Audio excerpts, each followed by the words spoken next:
Welcome to the Inner Blueprint Podcast. I'm Shawn Feurer, the Universal Mindset Disruptor.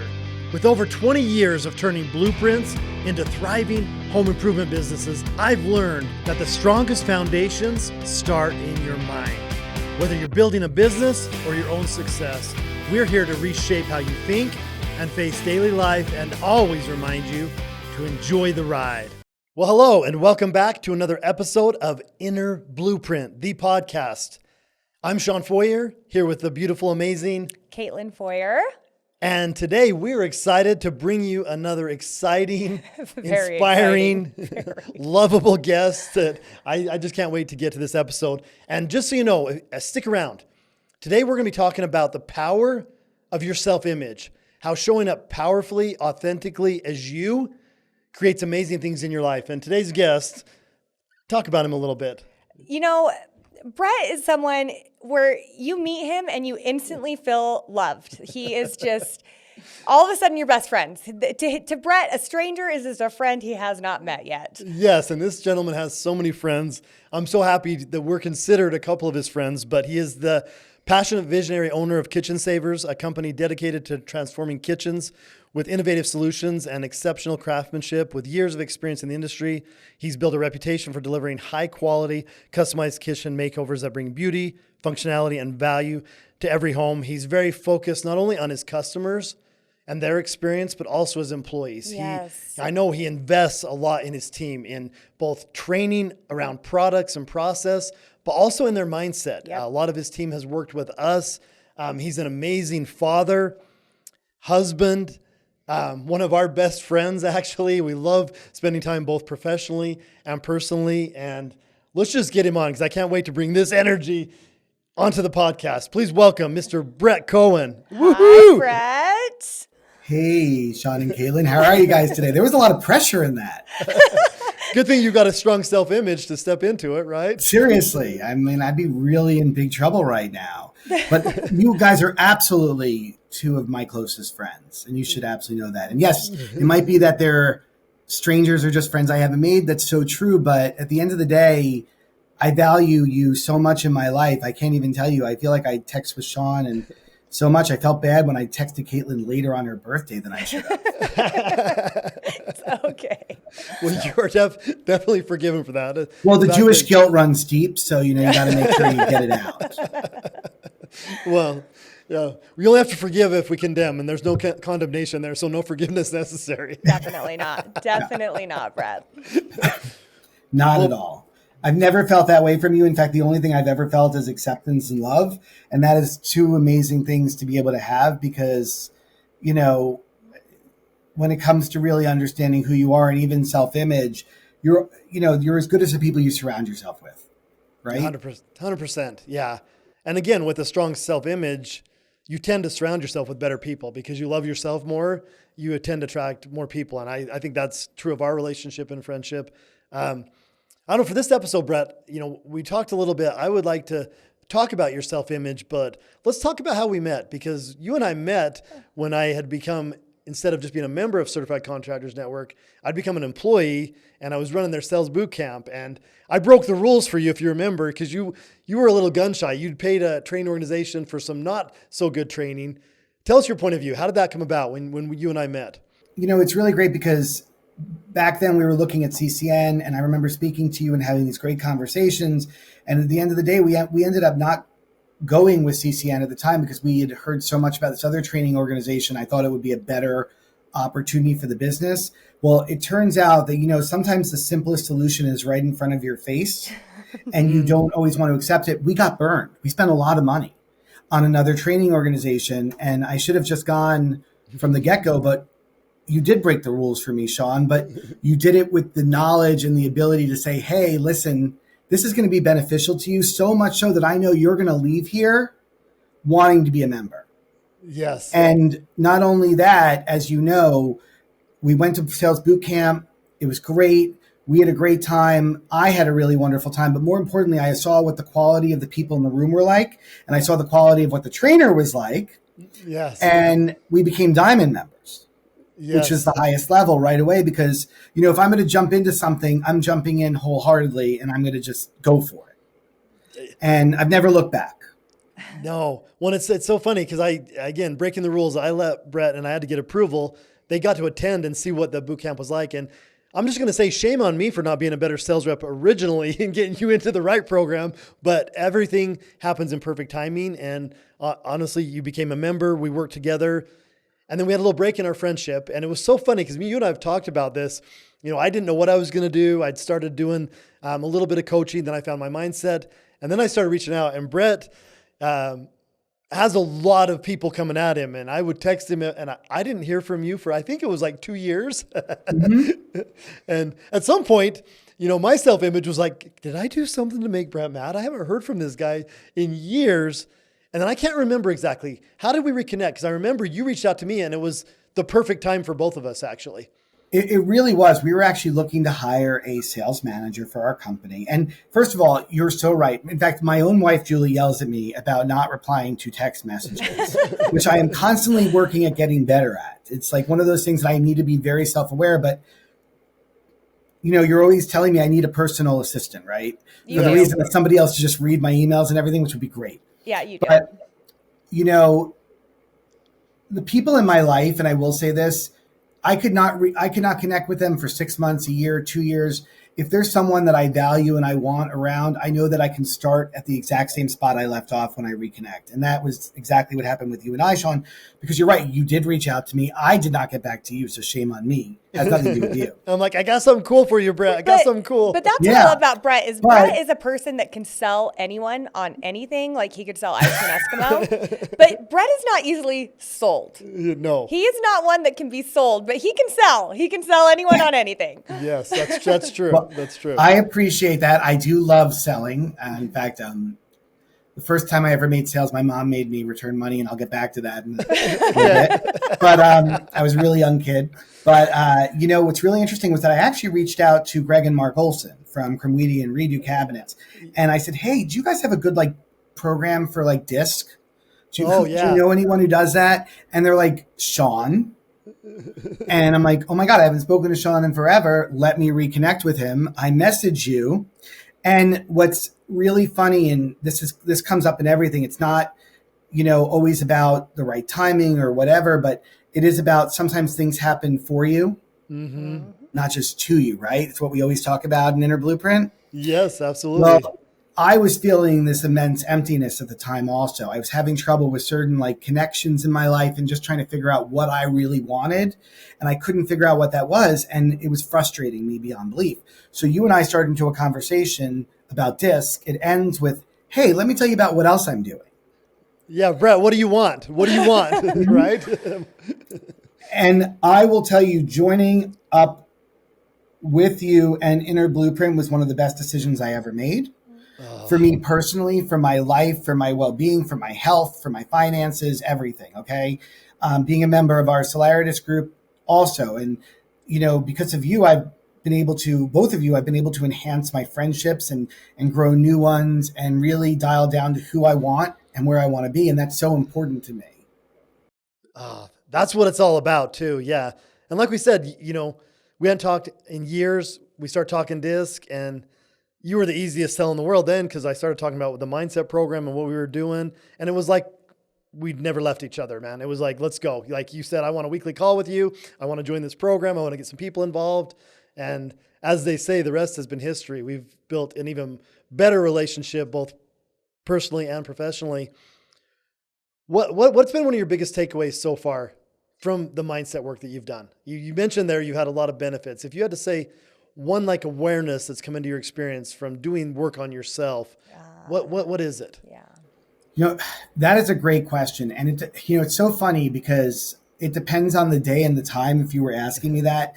But right now, I'm in the best place I've ever been health-wise. Mm-hmm. And you look great, by the way. Let's show you some looks. Yeah, you look amazing, dude. Yep. Physically, emotionally, energetically, you look amazing. Thank you. And I will tell you that, it all ties together. And you hear that stuff all the time, but choosing to change my diet and make some healthier choices, I'm still indulging. I just went out to a great meal this weekend, okay? And it was amazing. And it was a 5-course dinner with wine pairing, and I was full like crazy at the end of it. But it doesn't mean that I, can eat healthy the next day and just be more thoughtful about what I'm putting in my mouth. But at the same time, I started exercising, and I didn't even know there was muscle under there. Okay? Oh, there's a lot of muscle. Yeah. And it, to me, it's like unbelievable. But I'll tell you one thing that really hit home recently was you and I were actually at a CCN conference in Louisville, Kentucky. And I had recorded a video for you a few years ago, and you said, you've got to see this.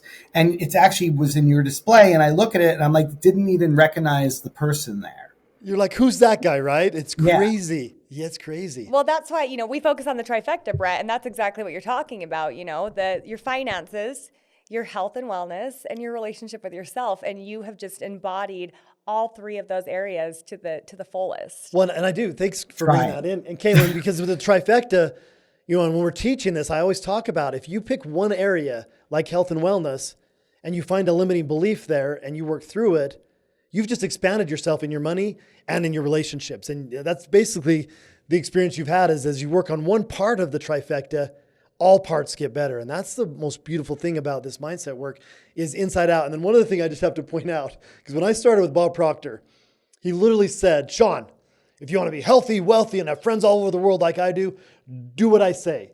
Do what I say. And if you do, 6 months from now, you'll need a telescope to look back and see the version of you. And I've had the same experience of you, watching a video of myself and not recognizing the man. And I love seeing you stand in front of my booth, looking at that going, is that me? And I'm like, yeah, dude, that's you. Like you do the work on the inside and it literally shows up on your presence on the outside. Well, and you're so right. I'm sorry, Kaitlin, what were you going to say? Well, I was going to say, Brett has always been someone who never settles. Everything that Brett does is above and beyond. Top notch. Top notch. I mean, he can't just go to Costco and get steaks. He goes to the butcher and he demands the best cut and he gets it for a discount. Like it is insane. And so the best crab cakes in Maryland. Right. He knows where they are. Brett is the most connected man I know. But you've really embodied that into yourself and shown like I don't settle. And so the people that I spend my time with are reflections of me. I mean, they say that, right? Like show me your friends, I'll show you your future. And you have embodied that. And I'm so grateful, obviously, that you're my friend because I want that future as well. Yes. Listen, I value your guys' friendship so much, and including like just some of the overall friendships that we all have together. I mean, being at your wedding was amazing, but more importantly, and I don't mean to discourage the bride and groom who were absolutely stunning and incredible that day, but think of also the family, and I really do believe family that we had there because it was so many wonderful people who have been involved in the mindset work that I've been involved in over the last few years with you, but members of Solaritas and Lunaris, and just people I love seeing and spending quality time with. And, I look at some of those people and I say, wow, these are more my friends and my family than people I've known for years and years and years. Well, Brett, it's interesting. We just recorded an episode, just Kaitlin and I talking about the holidays, and we don't have a lot of family, and we've had to create our own tribe. And our wedding with you there, we had like 90 people there. I think 60 of them were friends that are now family, and a lot of them clients that have worked. And that was the most amazing. I mean, literally, we're standing there with Charlie Gandell, my longtime friend and mentor, proceeding my wedding. And I look around, and my close-knit family's there, but a majority of the crowd is you. It's my friends. And to have people fly across the country at one of the busiest times of the year, that spoke volumes to me and Kaitlin. We had a great time, and Julie had such a wonderful time. In fact, because I'm always talking about all these people, so for her to actually experience, and Julie's my wife, if anyone doesn't know, to experience them was just so amazing because we rented a house together, and it was just really nice. Like I just love the love that was in the room that day, and also over those few days, and it was just so much fun. No, it really wasn't. To me, it's a testament of working on yourself, right? Because not only do you and I look different and better, everybody there. I mean, as I watched our friends walk through the door, dressed to the nines, a lot of them wearing Nikes. I loved my influence on the shoe selection for a lot of the gentlemen, but everybody looks good, and it's because they feel good, right? It's because they're thinking better thoughts. And we could rabbit hole. I do want to shift though, because we just talked about you have an improved self-image today, right? You have an improved, but when I met you, you had a great self-image. So can we talk? Can we go back a little bit, maybe get vulnerable? And I know we've shared in the past, you lost your father at a young age, but you have and still do one of the most amazing, powerful women as a mother. And I want to give her some props and talk about the way you were raised, her background in finance and American Express. Let's just kind of share some of the details of this mother that raised you. All right. My mom is kind of an unbelievable individual. And don't tell her I said that, though. I don't Oh, she's going to hear. I'm going to send this to her. She is your typical New York, Long Island Jewish mother, but in so many ways was so different. And, a lot of times people associate, not blue collar work with being Jewish, right? They associate like the boss or this, or there's just stereotypes. But to be quite honest with you, it doesn't matter who you are or what you are. There's people in all walks of life, right? Yes. And my grandfather was an engineer, but a mechanic. He actually he worked for Boeing and then later on Northrop Grumman. And he was a guy who built airplanes. So like the mechanic on the airplanes, not the engineer doing the design work. So he was like a lower man on the totem pole in regards to the hierarchy of work there. And my grandmother was a lunch lady. So, my mom grew up in this household. She was the oldest of three. And her brother is a few years younger than her. Her sister is 16 years older than me. So, God, I don't want to do the math on that. I'm not even going to. But she's 62. My mom is now, well, I'm not actually going to say her age because I'll get in trouble for that. She's 25. Yeah, she's your mother, beautiful young lady. Marcia's 25. Yeah, she'll tell you 21, but we can go with 25. The amazing thing about her is that even at a young age, and my grandfather was this very strong personality, and my grandmother was this extraordinarily loving woman. And, my mom tells me a story about when she was a kid, how she got put into the corner for misbehaving, but she got tired of it. So she took her doll and put her doll in the corner and made her do the rest of the time instead of her. And my grandfather kind of said, well, that's a pretty smart person right there. And back, we're talking about a long time ago. You're talking about the 50s and the 60s where, women weren't exactly being told that you could do whatever you wanted. Yep. And my grandfather, and this is why I think it stems into my mother and the way she raised us, really did say, you can do anything you want. And, my grandfather told me a story a long time ago, and I always think it's like fake, but it's such good family lore. I love to tell it. Like he basically took my mom to this shopping center, and there was like a secretarial school and a beauty school. And he basically said, well, you can go to either one of these, or you can go to college and do something with yourself. Mm-hmm. And they really couldn't afford to pay for college. So she started off at the local community college, Nassau Community College, went there for 2 years, and then got a free ride to University of Albany. So, back then Albany was a brand new school. It had just been bought. It was Governor Rockefeller's baby. And my mother even told me that they used to have baby grand pianos around the campus just to represent how important it was to the state. And she got this amazing education. And then she went on to get her master's, where she met my dad. And my mother has a CPA. She became an exec with Amex, American Express. I'm a very loyal card member since 1998. And I tell everyone that my mother worked there whenever I'm on the phone with them. Wasn't she the first female to have that position? Didn't you tell me that? She was one of the first female, to be able to break the glass ceiling there. In fact, cool. She also is just my mother's 5'2". Okay, maybe 5'1" now. I mean, she's an extraordinarily powerful person, and nothing stops her. I would tell you, if she really wants something, she goes for it. And by the way, she will go for it. That sounds familiar. Yeah, that sounds familiar. Really that sounds familiar, Brett. That sounds like you, man. She instilled that in you. I love it. She did, and I will tell you, it's very funny because I always say I'm such a good mix of my parents, in the sense that I have my mother's drive and determination, and I have my father's personality, because he was a very gregarious, funny, open, loud guy, and he would come into a room and could light it up, and I'm really blessed to have that combination. But my mom was somebody who always said to us, there's nothing you can't do. She always used to say to us, the last 4 letters of American spell I can. Mm-hmm. So there's nothing you can't do. Literally. She said, when you shoot for the moon, you go there and then you shoot for the stars. Okay? You just keep on going as far as you can. And there's nothing that we aren't capable of achieving if we really want to. I love using my mom's little adages because she also used to say to me, and it didn't hit home until later on in life, there's 3 types of people in this world: stupid people, smart people, wise people. Okay. And a smart person is someone who never learns from their mistakes. A stupid person is someone who never learns from their mistakes. A smart person is someone who learns from their mistakes. And a wise person is someone who learns from other people's mistakes. Yep. And she always said that we should all be smart trying to be wise, meaning you're never going to be perfect, but look around and see the way the world is and see what you can do to improve it and see what you can do to benefit yourself as well. Oh. And she's really been really good at that.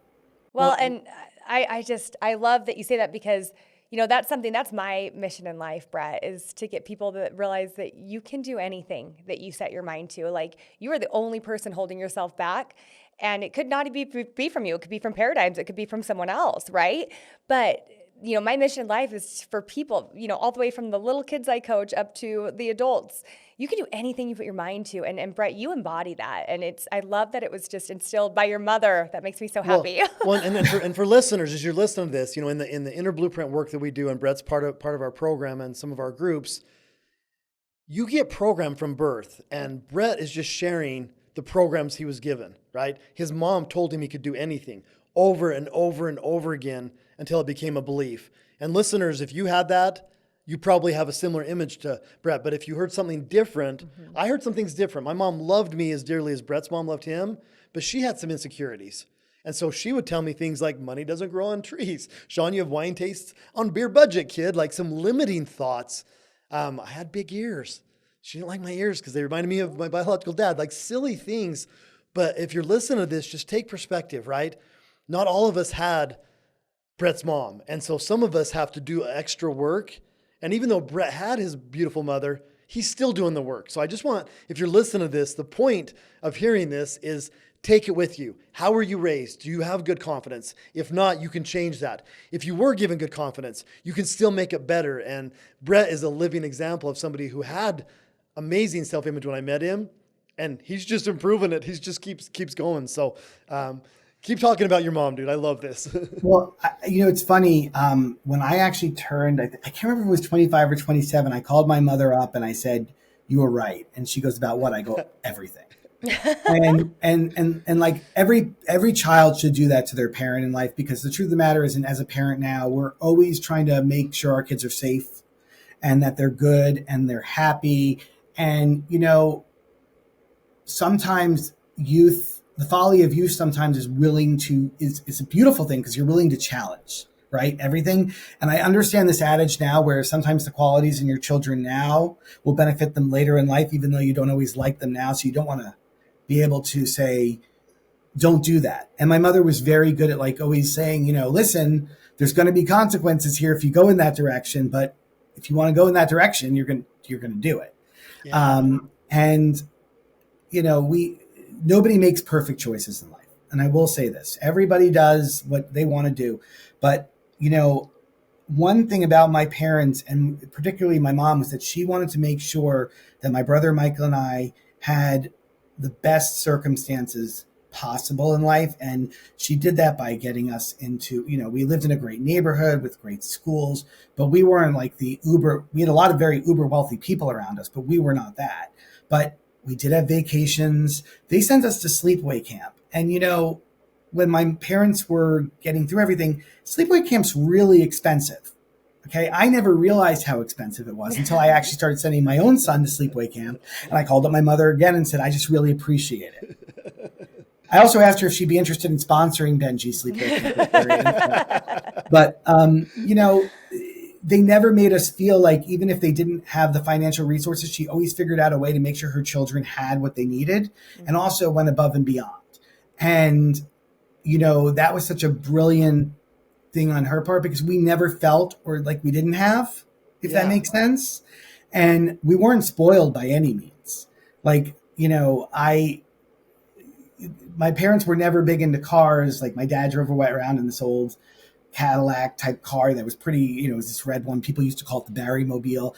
And I remember when my mother got an Avalon, a Toyota Avalon, it was like a big deal for us as a family. Yeah. And it was her car. And But she would leave every morning to go to work, to be at the train station at like 6, and she'd get back every day after like 5 or 6 in the morning, in the afternoon. And so, it was a long day for her. She commuted into Manhattan. She came back. We always had dinner. We always had activities together. We always had family vacations together. And it's funny, my parents used to we had friends who went to Aruba and to all these fancy places and everything. And we went to this place in Connecticut called the Heritage Inn. And it was like the coolest experience ever because it was like an all-inclusive place where you went and there were all these different activities every day. And again, it felt like the most amazing place in the world to us. But by today's standards, it's nothing special. Right? It's nothing out of the ordinary. And it's not this extravagant location either, but it felt like this great experience growing up. Yeah. And so I wish that every parent could understand that no matter what you do for your children, you're inspiring them in some way. Yes. And you're making it possible. And they don't always have to know the underlying bad things that are going on if there's a struggle for money and whatnot, because again, you don't want to create those paradigms for your kids. Yeah. Well, I love that you're kind of bringing that up there, Brett, because we're talking like listeners, this is how you were raised. But now if you were a parent, if you were a father or you're a mother, you're programming your children. And what I love, and I want to actually really point on this, Brett, is your mom gave you all this self-confidence by believing in you. But she also didn't bubble you up. She didn't protect you from challenge. She created resilience. And to me, that's a powerful combination, is a strong self-image with resilience. And, there's a story. What's the sea turtles? Share about that. Oh, like sea turtle, with sea turtles, people see baby sea turtles struggling to get to the ocean after they hatch. They think, oh, I'm going to help them. Or they see them struggling to swim when they get into the water and they think, oh, I need to save this and help them. But if sea turtles don't learn how to get to the ocean on their own and they don't learn how to swim on their own, they die. So you picking it up and putting it in the ocean kills it. And I think as a parent, sometimes, and Brett, as you've watched your two boys go through some challenges, the hardest thing as a father is to watch your kids struggle. And even I've got some adult kids that financially, it's a hard time. And it's really hard to know they're struggling and not just give them some money or give them some support. But I think of the sea turtles. I think of, a baby chick. If you break a baby chick out of its egg, it will die. It has to get the strength to break out. And I do think this is an important concept as parents. And even looking back at our life, like some of us need to learn resiliency. Some of us were bubbled up, right? If you had loving parents that bubbled you and protected you from every challenge, you grow up and you're like this victim. Everything's happening to you. No, it's not. It's happening for you to make you stronger. So anyway, just a couple mindset principles to mix in with this, because Brett, you are like a living example of what good parenting. And your mom was a single mom for a while, right? Your dad passed away tragically, too young, and she had to absorb that and protect you from that. She was, I was 19 at the time, so I was actually in college in St. Louis, and I'd spoken to my dad a few hours earlier, and unfortunately he had a major coronary event, and it was just a shock to everyone because he was 53 years old, and it was, he was an amazing person. He really was in so many ways, and I only have good memories of my father because, I did a lot of acting when I was a kid, or any kind of sports I did. He was always there for me. He was always there for my brother. He was kind of like the Mr. Mom because he was a little bit more local in his job. So he could come whenever we needed him to. But so losing him was this tragedy. And also I think for my mother, this was her love, right? They were together a really long time. They very much balanced each other out in a lot of ways. And I think that it took her a long time to really get beyond that because it was shocking to all of us. And we all had our different ways of dealing with it. But she did the best she could. And my brother was still at home. Yeah. And she was doing whatever it took to make sure that we were supported and loved. And it was not easy because I had my own personal struggles that I went with after my dad died, but I didn't know what to do with them and and how to share them. And people didn't talk about mental illness back then. No. Yeah. Now it's everybody can talk about whatever these days. And that's a good thing. Yes, absolutely. And I kind of learned from that experience and dealing with some depression from that incident was that it's much better to be open and honest because the people who love you will always be there to support you. Because I was like having a bad semester. I was very depressed and everything. And I was afraid of disappointing my mother at the same time, right? But she was going through the same thing that everybody else was, that was with my dad, like depression, sadness, structure.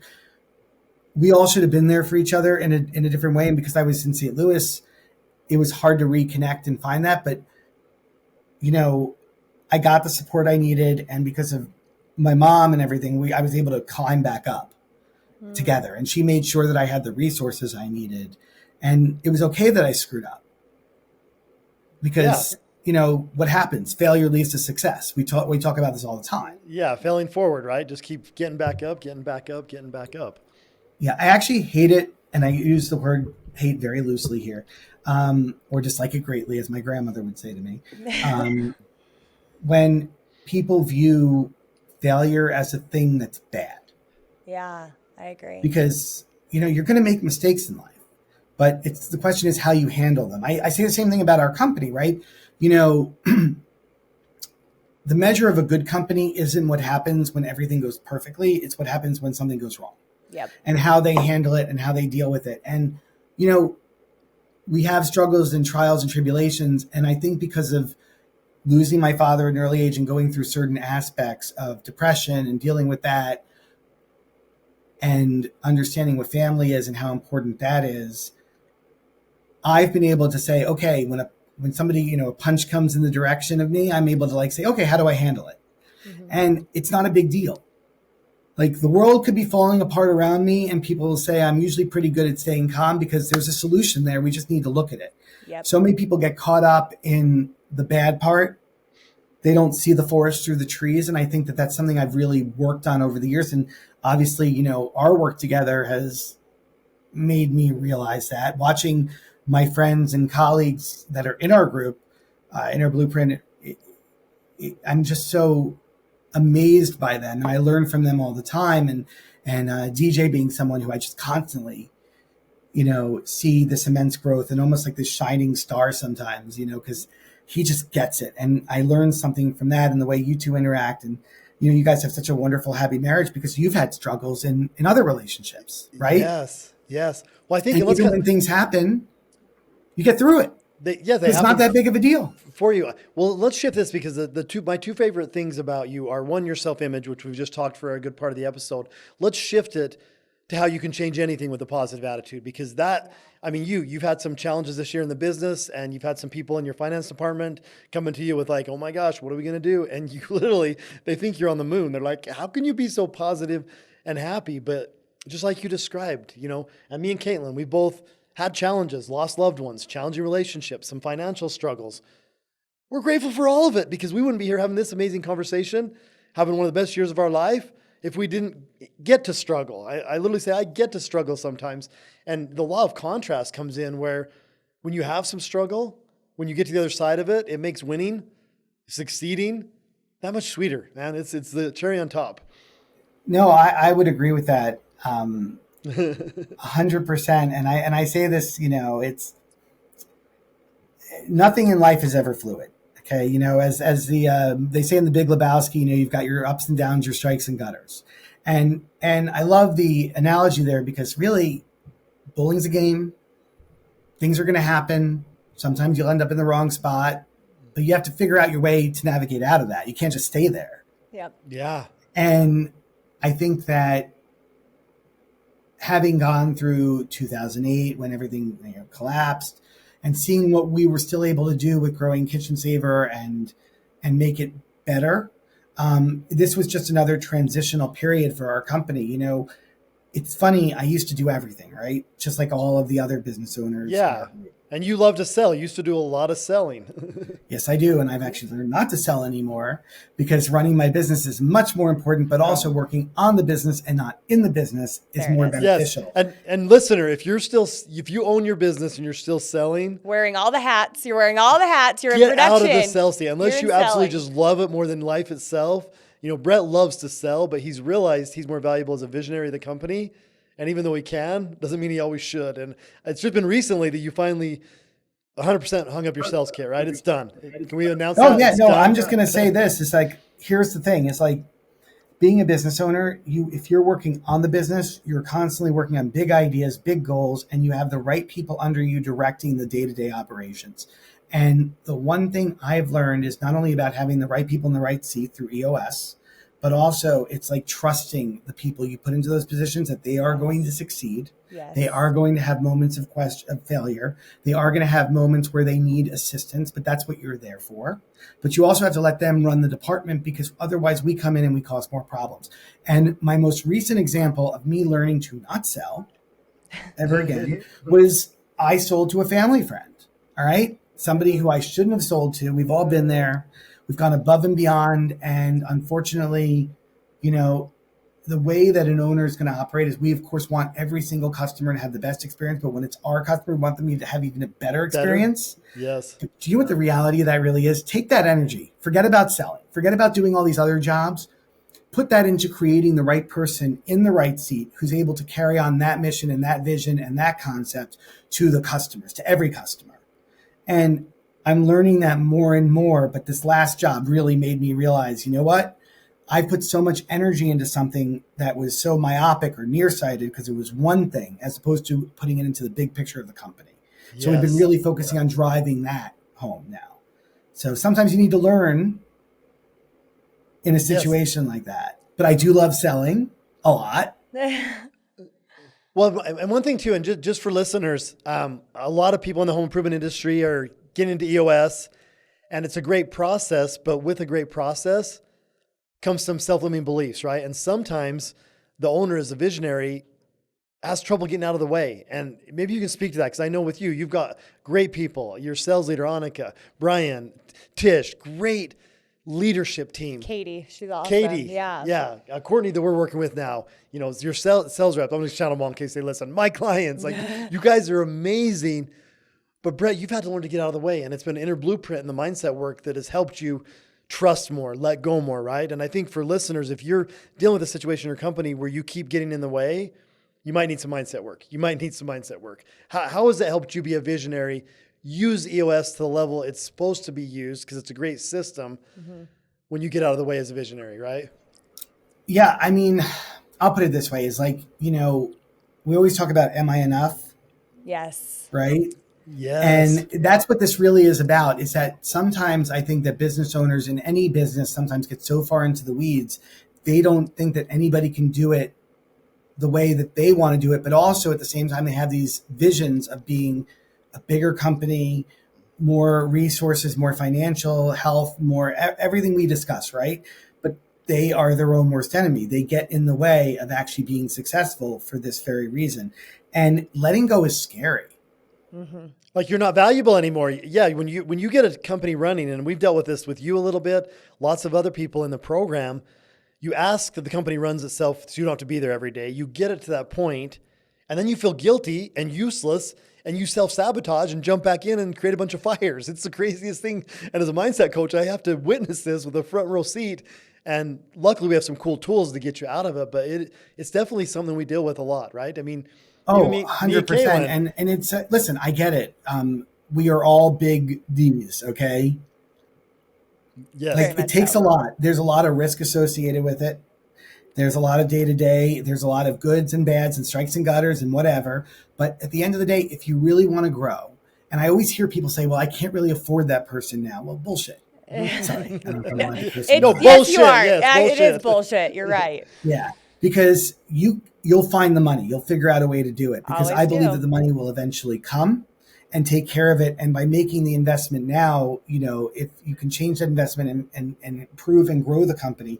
And I'm going to use Brian as an example, because he's the CFO of the company. He's now our integrator, and he's doing a great job within the business. And he was a great find, but he was the most expensive employee I've ever had to hire. I remember. And by the way, that. I did tell him this when I offered him the job. I remember all of this. Yes. Yeah. And people were scoffing at me and saying to me, well, wait a minute, why don't you find somebody mid-range or somebody who's going to be okay for a few years? I go, well, that's not going to help me. That's going to keep me in the status quo, and I don't want to be in the status quo. I need someone who's a superstar, and I need someone who's going to help my business move forward and take over certain aspects and be able to think beyond. So and that investment, while there's been, hiccups along the way as far as his growth in the company now is going like this, but there was like a little bit of learning curve, right? But the investment is paying itself out now. Yes. Because he's taken this company and he treats it just like his own. And the cares. same thing He truly cares, with Tish, yes. who's been with me for 16 years, who no matter whatever job I gave her, she's been able to do. And she cares and she treats it like her own. And Annika, who, started off as a salesperson, who's now our sales manager, again, someone who has this incredible ability, and I believe because of Interpluper has really been able to unlock it, has still growth to do like any one of us, but has come such a long way. And Katie, and I said this to Katie recently, Katie started out as an administrative assistant in the business. Yeah. All right. And now she's running our operations department. She managed a Starbucks. Okay. So most people will be like, well, wait, she was just a manager at a Starbucks. No. What did she learn? She learned how to work with people. She learned how to lead. Yes. She learned how to set by example. She learned everything about a business that was necessary. And by the way, these are all things that can be taught, but there's an innate aspect. She also is chill. She'll go with the flow and she'll make it happen, which again, when people start yelling like the building is on fire and like Chicken Little falling from the sky, that's not beneficial to anyone. No. So I'm really proud of that team. And I've had to learn to say, okay, guys, do what you need to do. Run your departments. We have our level 10 meetings. We come together and we discuss them. And are there times that I still feel this overwhelming urge to get involved? Yes. But now I do not get involved until I'm asked to be involved. Ooh. Yeah. Which was a really hard thing to do that if I didn't do Interplubrin, I would not be doing right now. Well, I love that. I mean, you're a living example of the mindset. As we wrap up the episode here, Brett, I just want to come back. It's so funny because we started this episode talking about our little break in our friendship and working together, and you came back for the disc. But how valuable was our profile in this CFO that you hired? We did the disc. Tish, who you've worked with for 16 years. I'll never forget when I did her profile and yours and I showed her. She's worked for you for 16 years. She literally sat back and went, aha, it all makes sense now, right? This is such a valuable tool that we offer. And listeners, if you're ever interested, we do a free behavioral profile for a business owner just to start the relationship. But Brett, how has that helped you with EOS, right people, right seat? We do a survey to make sure the person, even if they're an existing teammate, they're the right person for the new position you've created, right? Well, I can tell you from a couple of different things. Number one is it's great because it teaches you not only about that individual, but also how to work with that individual. Mm-hmm. Because just because I like to be spoken to a certain way and words have power. Yes. And people have power. And I am a 5'3¼ short Jewish guy. Okay. I am not the most intimidating person in the entire world by any means, but apparently I can come across that way because I'm very intense and I have a lot of energy. You're like a 95D assertive direct, 95I outgoing. You are big D energy, right? You might be in a small frame, but you are huge energy. And understanding that helps the people that work with you. Because I do. When I did your team debrief, I showed and I put yours up and everybody started laughing. They're like, oh my gosh, now this makes sense. Yes, Brett's a lot of energy, but he cares. He loves you. And it's if you passionate. work with him. It's passion is what it is. It's like you're very passionate. And you're right. To some people, that comes off intimidating. And to some people, that comes off inspiring. Coming from another short-statured person right? who's big energy. She's got a way bigger D than I do. As I always say, listen, I've always loved my height. I have never questioned it. I have never, ever had to do it. I always joke around that I married up because Julie's 5'7", and she's 4 inches taller than me. And she's, I've dated a girl who was 6'2". Okay. To me, height has never been an issue. And I always say it's such a shame when people view height as something that is bad for them or a handicap or something along those lines that'll hold them back. No, the only thing holding you back is your mind. Yes. This goes back I'm like to your 7'5". You are. And when you walk into a room, you command that presence. Like nobody would ever think you're a short man. They would think you're a powerful man. I mean, that's how you show up. He's a short king. He is. I love that term, by the way. That was like the greatest thing that came along. Right. Recently. But I will say, going back to what you said about DISC, is that it helps you understand who you hire, how you want to hire, and what you're looking for. Because not only do we use DISC from the perspective of when we're going to hire someone, but we have a binders here where anybody in the company can see their DISC and look at other people's. But it's also great because, like, for example, Annika keeps a chart. on the salespeople. So we're able to see who our strongest performers are and what their discs usually are. Now, Yes. I always joke around that salespeople So from there are we the can islands keep of hiring misfit toys around because they come in that all shapes, profile. sizes, and personalities. But Yeah. they're, what's the best way of putting it? They're the special secret sauce to any company, because without sales, you don't have, You don't have a company. installation happening. Yeah. Exactly. But then if you don't have the right people in production, you can't get that done either, right? Yep. So it all flows together. There's no one more important cog, but every big cog has to have a connector to it to make sure it works properly. And that's what DISC allows you to do, Yes. to understand how the cogs work together and how they can communicate with each other. Yes. And listeners, we talk a lot. We've mentioned Certified Contractors Network. It's a great organization for systems. EOS, one of the best operating systems to run any type of business. Absolutely. There's lots of good process out there, but what we've talked about this episode, and I want you to take away, is the best process without good mindset, without having good image like Brett has, without having some of the behavioral tools we offer at Shawn Feurer Consulting. It's the full package. So if you like this message, please share this episode. Please keep listening, subscribe to us. It's kind of, we wrap this up. Brett, any last thoughts you want to leave for listeners? Yeah, I want to say this, and this is not just because it's you guys, and we're talking about your program, Inner Blueprint. But if it wasn't for Inner Blueprint, right, I wouldn't have paid for somebody to come in as my EOS implementer and made that investment. I wouldn't have been thinking about, how do I increase the business? How do I grow it? How do I do this? How do we open up a whole new company? Okay, and mind you, because of the people that I have working under me, and because of the positive reinforcement that I get through Inner Blueprint and the other business owners there that are incredible group of people, and Yes. tremendous growth that I see constantly in all of us. When we had a struggle within our family a year ago, I was able to walk out the door of this company and get things done in my family and let my people run the business when they needed to, and also come back in. I didn't have to check in every 5 seconds. And that's an amazing thing. It means that you can go on vacations if you don't have any issues going on. It means you can take the time to really enjoy life, because at the end of the day, we become business owners because we want to have a better quality of life for our families and our children and ourselves. And that's why Inner Blueprint's so important, because it doesn't just tell you that you should make a lot of money or do really good in life. It should tell you, you know what, it's okay to enjoy. It's okay to give to charity. It's okay to do all these things. It's a holistic approach. Yes. And I think that that's something that becomes very evident in our work. Oh, I love it. Instead of the business running you, you actually run the business, because that's your job as an entrepreneur, is to run the business, to work on and these are all cliches that we've heard. And I do think with Inner Blueprint and with some of the tools we have, more people are living it, and you are one of them. So thank you for being a guest. Thank you for sharing your big love, your big energy, your big D with us today. Kaitlin, you got any? Love sharing it. I love sharing remarks? it anywhere. Thank you so much, Brett. And just everything you shared, just from the parenting to the business owning and how those all are intertwined. Just thank you. Thank you for being you. Yes. And No, thank you guys. And I'm just going to say one more thing. The people you surround yourself are the most important thing that you can do. And I'm so glad to have friends like you. And I'm so glad to have the life that I have and the family that I have, because without them, I wouldn't be anything, in my opinion, because we all add to each other. We enhance each other. I'd be stagnant. So thank you for keeping pushing me and making me grow. Oh, you are so welcome. How about we do this together? Let's keep enjoying the ride. Yes. Amen. Love it. Love it. All right. Thanks for listening. Thanks for being here. Have an amazing rest of your day. Welcome to the Inner Blueprint Podcast. I'm Shawn Feurer, the Universal Mindset Disruptor.